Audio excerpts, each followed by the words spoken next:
There is hidden knowledge about energy manipulation that only the chosen few of the 33rd degree from the most secret societies have mastered. Manly P. Hall revealed these forbidden techniques in his lecture during the 1973 Scottish Rite ceremony, where he was recognized as a 33-degree Mason 47 years after writing The Secret Teachings of All Ages. The air you breathe is not empty space. It is the densest and most complex magnetic field known, where each planet emits its unique frequency through this invisible matrix. Egyptian priests measured these fields millennia ago for healing. Pythagoras recorded how temple geometric solids, cubes, octahedrons, dodecahedrons, emitted specific therapeutic frequencies. Franz Mesmer demonstrated that people forming circles around magnetized water in his tank created functional human batteries. Walter John Kilner photographed the etheric field extending 3 to 5 feet from the physical body, up to 1.5 meters of invisible protection. Your moral conduct is not religious decree. Every lie, every selfish act, every emotional outburst tears verifiable holes in this magnetic shield. What you call evil is beneficial energy failing to manifest properly. Alcohol, narcotics, and destructive emotions pierce your natural magnetic protection. 17th century Rosicrucians knew personal field integrity determines health, longevity, and the evolution of consciousness.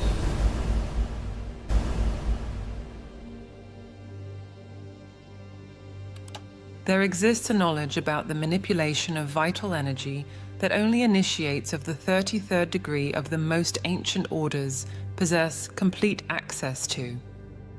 This is not a metaphor or a symbol, it is a precise science of controlling the magnetic fields that govern human existence. Those who master these principles manage to maintain perfect health for decades, influence events through directed energetic emanations, and access states of consciousness that common humanity considers impossible. Every human body exists at the center of a pulsating magnetic field that responds instantaneously to thoughts, emotions, and moral choices. The ancient Egyptian priests knew every detail of this field.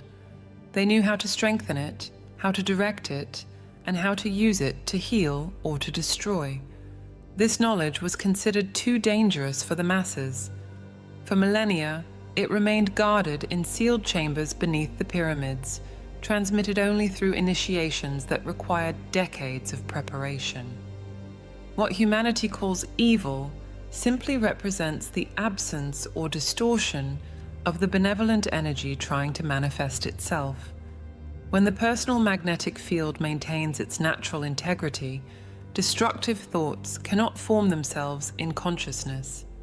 Violent impulses dissolve before gaining strength.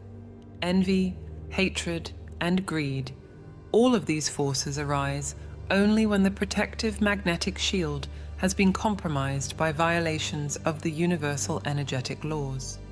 Pythagoras was initiated into the magnetic mysteries during 22 years of study in the temples of Egypt. When he returned to the Greek world, he tried to establish schools where this knowledge could be transmitted gradually. He taught that perfect geometric forms carry healing magnetic fields inherent to their structure. A perfectly constructed dodecahedron emanates a frequency that harmonizes disturbances in the human field. A precisely aligned cube stabilizes chaotic energies. These were not abstract concepts. They were practical tools of energetic manipulation. After the destruction of the Pythagorean schools, the knowledge was fragmented. Pieces were preserved by the Gnostics, by the Essenes, and by the mystery schools of Eleusis. The builders of the Gothic cathedrals knew secrets about how sacred geometry amplifies magnetic fields. Why do you think people report spontaneous healings in certain sacred places? The architecture was designed to create magnetic vortices that realign the damaged human field. The medieval alchemists were not seeking to transform physical lead into gold. That was an allegory to protect the true work, the transmutation of the human magnetic field from a dense and corrupted state to a refined and luminous state. Each alchemical operation corresponds to a specific technique of energetic manipulation. The Negredo, the albedo, and the rubedo. These are stages of purification and intensification of the personal magnetic field until reaching what they called the glorious body. Franz Mesmer rediscovered only a fraction of this knowledge, but it was sufficient to perform what seemed like miracles. His magnetic tanks created an amplified collective field where impossible healings became routine. People formed human chains, magnetized water served as a conductor, and the group field reached intensities that dissolved energetic blockages accumulated over decades.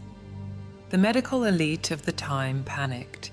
If the public understood that disease results primarily from magnetic disturbances, the entire medical system based on chemical interventions would collapse. The air that you breathe at this moment is saturated with solar magnetic energy. Each inhalation pulls this energy into your personal field. The initiates know how to increase the absorption of this energy through specific breathing techniques combined with geometric visualizations. They understand that the seasons of the year represent variations in the magnetic quality of solar energy. Spring carries frequencies of renewal. Summer carries frequencies of expansion. Autumn carries frequencies of consolidation. Winter carries frequencies of introspection and purification. Have you ever wondered why certain people seem to drain your energy while others instantly elevate your state of mind?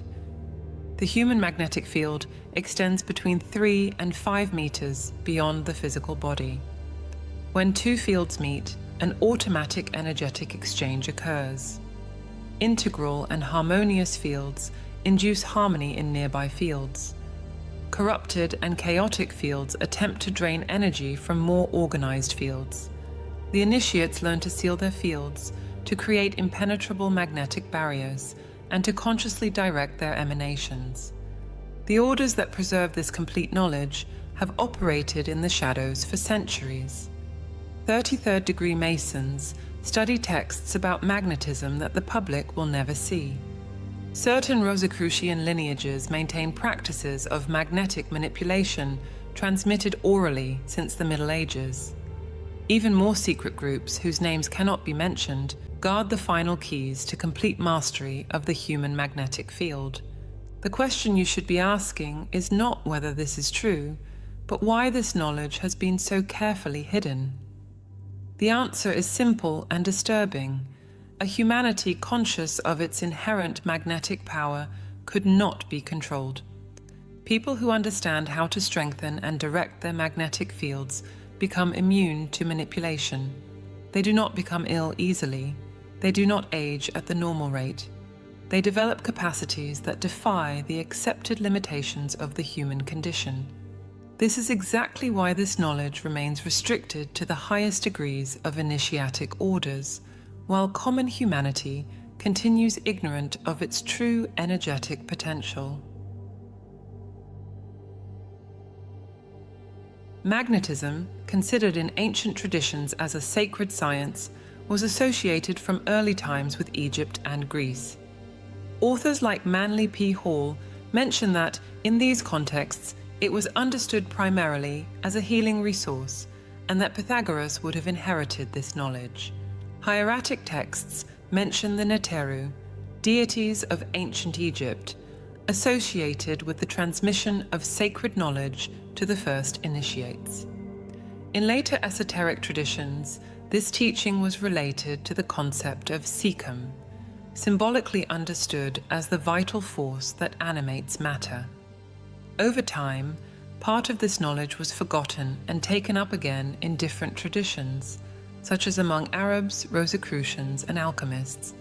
In traditions linked to Egypt and transmitted by Pythagoras, there was talk of the existence of therapeutic practices based on the contemplation of geometric solids.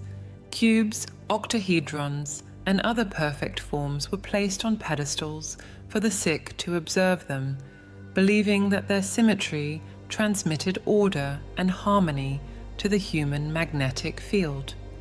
For Hall, each form in nature, natural or artificial, possesses an energy field, and by fixing the mind on perfect proportions, the individual would benefit from this balance. Hall describes that each human being is surrounded by a magnetic field or etheric atmosphere, an egg of energy that protects and sustains health.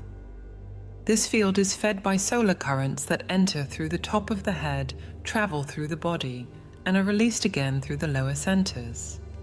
The integrity of this flow is seen as essential for physical and moral vitality. Although esoteric traditions have associated Egyptian symbols with this process, Hall does not specifically identify the Eye of Horus as a magnetic diagram, but emphasizes the relationship between solar energy, the human body, and inner harmony. Imhotep is remembered as an architect and sage, and centuries later, he was venerated as a patron of medicine. In his reading, Hall does not describe the pyramids as magnetic machines, but sees magnetism as a universal principle present in all forms of nature, from the smallest atom to the great celestial bodies. For him, each form, natural or created by man, possesses its own magnetic field, and the contemplation of perfect proportion transmits harmony to the human being. Thus, the monumental architecture of Egypt can be interpreted in a symbolic perspective as an expression of proportion and subtle forces. But Hall does not affirm that the pyramids were designed to amplify magnetic fields. When Pythagoras arrived in Egypt around the middle of the 6th century BCE, some traditions report that he faced initial difficulties in being accepted by the priests. Over time, he was admitted as a neophyte and, according to symbolic accounts, would have gone through long initiation processes. In these traditions, the Egyptians did not see numbers merely as mathematical abstractions, but also as fundamental principles that structure reality.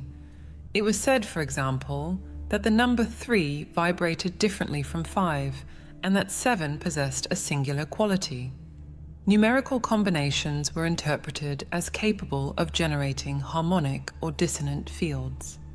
Pythagoras also learned that music could be understood as an audible expression of cosmic and energetic laws. Each note would be associated with a precise frequency. Certain harmonic progressions were considered beneficial to human balance, while others could weaken it. Esoteric traditions affirm that the Egyptians preserved reserved musical scales, different from those used publicly, capable of inducing altered states of consciousness through resonance with energetic centers of the body. It is believed that part of this knowledge was lost with the destruction of the Library of Alexandria, an episode surrounded by different historical and legendary versions. After leaving Egypt, Pythagoras founded his school in Crotona with the intention of gradually transmitting this knowledge to the West. However, he faced opposition, and his community ended up being attacked. Many disciples were dispersed or killed. Thus, according to later traditions, only fragments of this knowledge would have survived through followers like Philolaus and Archytas, while the practical essence was lost. During the Middle Ages, Arab authors preserved and reinterpreted parts of this legacy. Jabir ibn Hayyan, Geber, described in alchemical language the processes of transmutation linked to the human vital field. Terms like philosophical mercury and red sulfur were understood by esoteric currents as allusions to energetic polarities. Al-Razi, an influential physician, was also associated in later readings with accounts of treatments with magnets, although such practices are not clearly documented in the original texts. During the Crusades, the tradition spread that the Knights Templar had found hidden manuscripts when excavating in the ruins of the Temple of Solomon. According to esoteric versions, this knowledge would have provided them with unusual power and influence.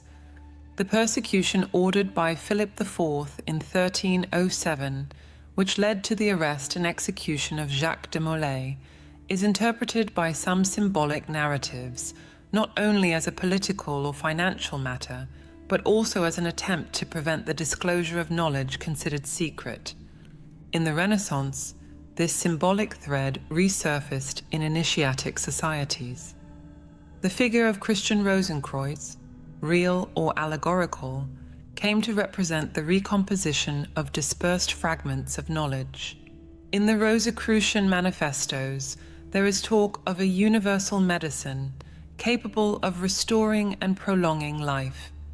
This medicine was understood not as a material substance, but as a method of intensification and purification of the person's vital or magnetic field, leading to the so-called incorruptible body, an ideal state in which the organizational integrity of life would be maintained. The air that surrounds every living being is not a passive mixture of gases waiting to be breathed. It is the densest and most complex magnetic field accessible to the human being, a living energetic matrix where each molecule vibrates with coded information from the entire solar system. The initiates of the 33rd degree know this fundamental truth. Breathing is the act of magnetic communion with the cosmos. Each inhalation pulls into the body not only chemical elements, but the entire spectrum of planetary emanations processed by Earth's atmosphere. Consider the evidence hidden in plain sight. Television signals cross your living room at this moment, coming from dozens of transmission towers. Radio waves from thousands of different stations occupy the same space without colliding or corrupting one another. Cell phone conversations, internet data, and satellite communications. Billions of gigabytes of information flowing through what you call empty air. If air can simultaneously carry this astronomical amount of coded electromagnetic information, why would it be incapable of carrying the natural magnetic emanations of the Sun, the Moon, Jupiter, and Saturn? Nikola Tesla partially understood this reality when he stated that the atmosphere contains unlimited energy waiting to be accessed. But Tesla focused only on the electrical aspect, ignoring the more subtle magnetic dimensions that the ancients knew. Earth's atmosphere functions as a cosmic processor, receiving raw radiation from celestial sources and transforming it into frequencies that living organisms can absorb and utilize. Without this atmospheric processing, solar energy would instantly destroy all life on Earth. With it, this same energy becomes the primary magnetic food of every living cell. Mercury governs the emanations related to communication and movement. When Mercury is in certain positions relative to Earth, its specific magnetic influence intensifies in the atmosphere. Sensitive people experience mental acceleration, restlessness, and a need to express themselves. This is not astrological superstition. It is magnetic physics that official science does not yet possess instruments refined enough to measure. Venus emanates frequencies that directly affect the magnetic fields related to attraction and harmony. Mars projects emanations that activate fields linked to action and conflict. The ancient initiates precisely mapped how each celestial body contributes to the atmospheric magnetic symphony. They knew that Saturn emits frequencies that promote structuring and limitation. Jupiter emanates fields that induce expansion and growth. The Moon modulates all these influences, functioning as a gigantic transformer that adapts planetary emanations to terrestrial biological rhythms.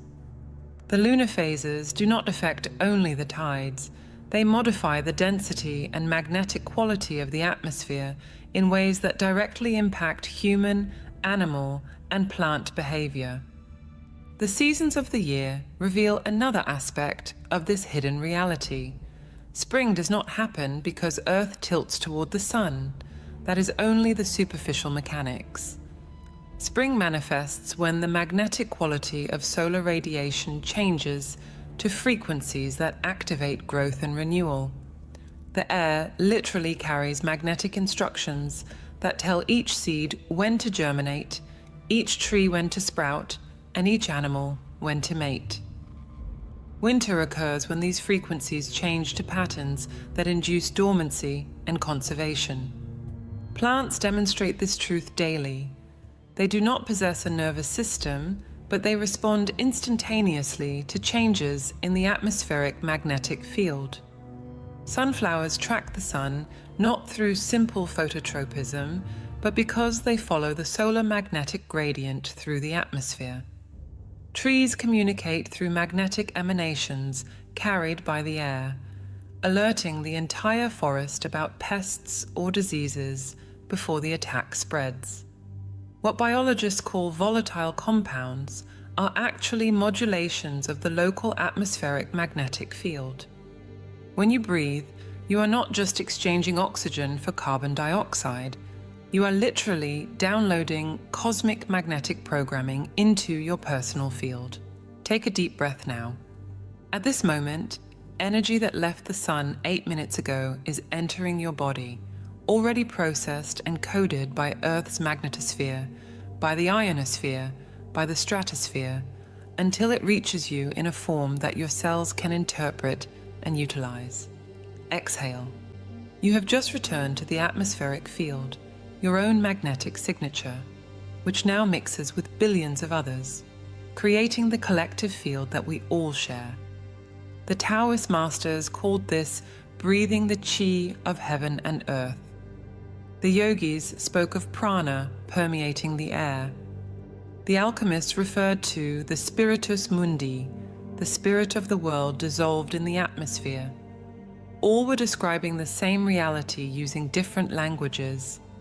The air is a living, intelligent magnetic field, constantly responding to the emanations of every star, planet, living being, and even thought strong enough to create magnetic ripples. The definitive proof is in the very existence of life. Anaerobic organisms can survive without oxygen, but no known organism survives without exposure to the atmospheric magnetic field. Experiments with chambers of total magnetic isolation show that cells begin to degenerate within hours. Animals become disoriented, then catatonic. Plants wilt regardless of available water or nutrients. Remove the magnetic field, and life collapses, not from lack of magnetism itself, but because the organism loses connection with the informational matrix that coordinates all vital processes. Walter John Kilner was not a mystic or spiritualist when he began his experiments at St. Thomas Hospital in London in 1908. He was a respected physician, head of the electrotherapy department, interested in developing new diagnostic methods. His discovery happened almost by accident. Experimenting with dicyanine, a dye used in photography, he noticed that by looking through screens treated with this substance, he could perceive a luminosity around his patients' bodies. It was not imagination or optical illusion. It was a visible, measurable, and photographable structure. What Kilner documented fundamentally contradicts the established medical view. The human energy field is not a uniform and amorphous emanation. It possesses 3 distinct layers, each vibrating at a different frequency. The first layer, which he called the etheric double, extends approximately 6 millimeters beyond the skin, appearing as a dark band in photographs. The second layer, the inner aura, projects about 10 centimeters, showing density variations that correspond to the state of internal organs. The third, the outer aura, can extend up to 5 meters in individuals with particularly intense fields. Kilner discovered that diseases appear first as distortions in these layers before manifesting physically. Tumors created dark spots in the field months before becoming palpable. Infections appeared as turbulence in the inner aura days before the first symptoms. Psychiatric problems manifested as ruptures in the outer aura, explaining why certain mental patients seem to drain energy from those nearby. Their damaged fields literally drain magnetism from intact fields around them. Harold Saxton Burr took this investigation further at Yale with more sophisticated instrumentation. Between 1932 and 1973, he measured what he called L fields, life fields, in thousands of organisms. Burr discovered that every living being exists within an electromagnetic mold that precedes and governs its physical form. Salamanders possess the complete field of a limb before regeneration begins. Seeds carry the electromagnetic field of the adult plant before germination.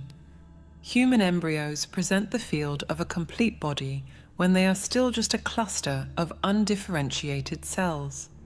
Solar energy enters the human body through a specific channel that Hindus incorrectly call the crown chakra. It is not a chakra in the popularized mystical sense. It is a literal opening in the magnetic field, a vortex in the shape of an inverted funnel with approximately 15 centimeters in diameter at its upper mouth. This vortex spins clockwise in the northern hemisphere and counterclockwise in the southern hemisphere, following the same magnetic dynamic that creates hurricanes and determines the direction of water rotation going down the drain. The energy descends through a central tube that runs along the entire spine, not inside it, but about 2 centimeters in front. This tube has 7 main distribution points where energy branches out to feed specific organs and systems. The first point, at the base of the skull, governs the central nervous system. The second, at the throat, regulates communication and metabolism. The third, at the center of the chest, controls circulation and immune response. The fourth, at the solar plexus, coordinates digestion and emotional processing. The fifth, below the navel, manages reproduction and creativity. The sixth, at the perineum, anchors the field to terrestrial magnetism. The seventh, at the coccyx, processes and eliminates stagnant energy. Each organ maintains its own magnetic subfield operating as a semi-independent organism. The heart generates the most powerful field, about 5,000 times more intense than the brain. This cardiac field pulses rhythmically, creating waves that propagate through the entire body and beyond it. When the cardiac field is coherent, beating in regular harmonic rhythm, all other fields in the body synchronize with it. When it is chaotic, this disharmony propagates systemically, creating the conditions for disease. Morality reveals itself here not as an arbitrary religious imposition, but as a maintenance manual for the magnetic field. Each lie told creates a dissonance in the laryngeal field that can be measured with sensitive magnetometers. The dissonance does not disappear when the lie ends. It creates a distortion pattern that persists, accumulating with each subsequent falsehood until the field in that region becomes permanently compromised. People who lie chronically develop thyroid problems, vocal cord nodules, and metabolic dysfunctions, all direct consequences of the corrupted magnetic field in the throat region. Explosive anger tears temporary holes in the solar plexus field. If you could see a person in rage magnetically, you would see their field literally fragmenting, with jets of energy firing uncontrollably in all directions. This dispersed energy does not return. It is permanently lost, leaving the field weakened. Chronic anger keeps these holes permanently open, allowing parasitic magnetic influences to enter the personal field. It is no coincidence that constantly angry people develop ulcers, liver problems, and diabetes. Organs in the solar plexus region fail when the protective field is compromised. Toxic substances do not damage the body only chemically. Alcohol creates a condition that trained clairvoyants describe as auric porosity. The field becomes permeable to external influences. Heavy narcotics can tear the field so severely that pieces of it separate completely, floating disconnected around the person. These people become literally soulless in the magnetic sense. Parts of their vital field are disconnected from the integrated whole. Recovery from addictions requires not only chemical detoxification, but the laborious reconstruction of the fragmented magnetic field. Every atom in the universe pulses with its own distinctive magnetic field, from hydrogen vibrating at 1420 MHz to heavy elements like uranium, which emanate complex frequencies in the terahertz range. This is not scientific poetry. It is the fundamental architecture of reality that alchemists understood when they spoke of the signature of things. A stone on the beach is not inert matter waiting to be moved. It is a magnetic vortex vibrating at specific frequencies determined by its mineral composition, its geological history, and its exposure to cosmic fields over millions of years. Crystals form when mineral magnetic fields align in geometric patterns of maximum harmony. Quartz grows in perfect hexagons because that is the configuration where the magnetic fields of silicon and oxygen reach ideal resonance. Amethyst acquires its violet color when traces of iron in quartz vibrate at specific frequencies that our eyes interpret as purple. Each crystal is a natural magnetic processing device, receiving, storing, and retransmitting specific frequencies. The Atlanteans knew this. The Lemurians built all their technology on this principle.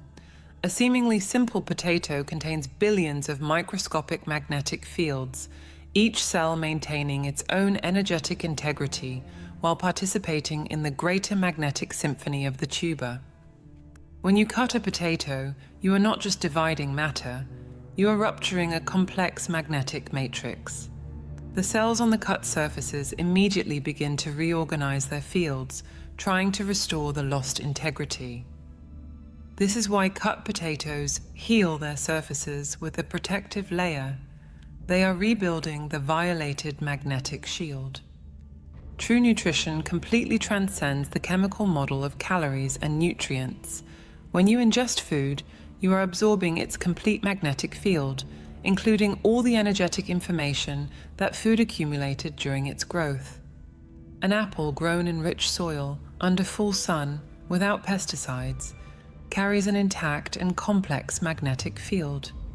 Each bite transfers this magnetic integrity to your body. An apple grown in exhausted soil, bombarded with chemicals and artificially ripened, possesses a fragmented and chaotic magnetic field. Ingesting it introduces magnetic distortion directly into your system. The ancient initiates knew the difference between living food and dead food in magnetic terms. Sprouted grains vibrate with actively expanding magnetic fields. Freshly harvested vegetables maintain their pulsating fields for hours or days after harvest. Meat from animals raised in natural conditions carries coherent magnetic fields, but industrial processing systematically destroys these fields. Pasteurization not only kills bacteria, it collapses the magnetic field of milk. Food irradiation not only sterilizes, it completely shatters the energetic matrix. Microwaves not only heat, they invert the magnetic polarity of water molecules, creating what sensitives describe as energetically dead food. The alchemists dedicated themselves obsessively to transmutation because they understood that raising the magnetic frequency of a substance transformed its fundamental properties. What they called multiplication was not increasing quantity, but intensifying the magnetic field until a small portion carried the potency of a larger amount. The philosopher's stone was not an object, but a state of magnetic coherence so perfect that it induced instant organization in any chaotic field it came into contact with. Projection meant extending this coherent field to transmute substances of lower vibration. Each kingdom of nature operates in its characteristic magnetic range. Minerals vibrate at the lowest and most stable frequencies. Plants operate 1 octave above, with fields that fluctuate following circadian and seasonal rhythms. Animals maintain even more complex fields, modulated by emotions and instincts. Humans possess the unique capacity to consciously modify their magnetic frequency, being able to descend to mineral density or elevate themselves to frequencies that the ancients associated with angelic states. Modern civilization has created an unprecedented magnetic crisis in human history.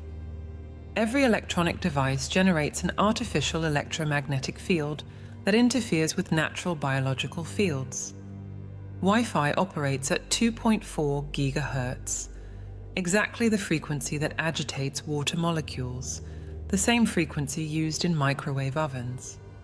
Cell phones pressed against the head bombard the brain's magnetic field with pulsed radiation. Televisions and monitors emit fields that literally hypnotize the nervous system, inducing trance states where critical capacity diminishes and suggestibility increases. But electromagnetic pollution is only part of the problem. The modern social structure has been architected to systematically fragment the human magnetic field. Work environments with fluorescent lighting that pulses at 60 Hertz desynchronize natural biological rhythms. Concrete and steel architecture creates Faraday cages that block contact with Earth's magnetic field. Synthetic clothing generates static electricity that disrupts the auric field. Shoes with rubber soles completely isolate the body from the Earth, preventing the discharge of stagnant energy. The monetary economy represents perhaps the most insidious violation of natural magnetic laws. Fiat money, notes without backing in real value, is literally anti-magnetic, representing debt and absence instead of substance and presence. Each transaction with virtual money creates a magnetic deficit that must be compensated with real vital energy. People exchange decades of their vital force for numbers on screens, numbers that possess no magnetic existence, that cannot nourish, heal, or elevate. The system was designed to systematically drain human magnetism, converting it into an abstraction that benefits those who understand and manipulate these energetic dynamics. The universe operates by an absolute magnetic law that no philosophy, religion, or political system can alter.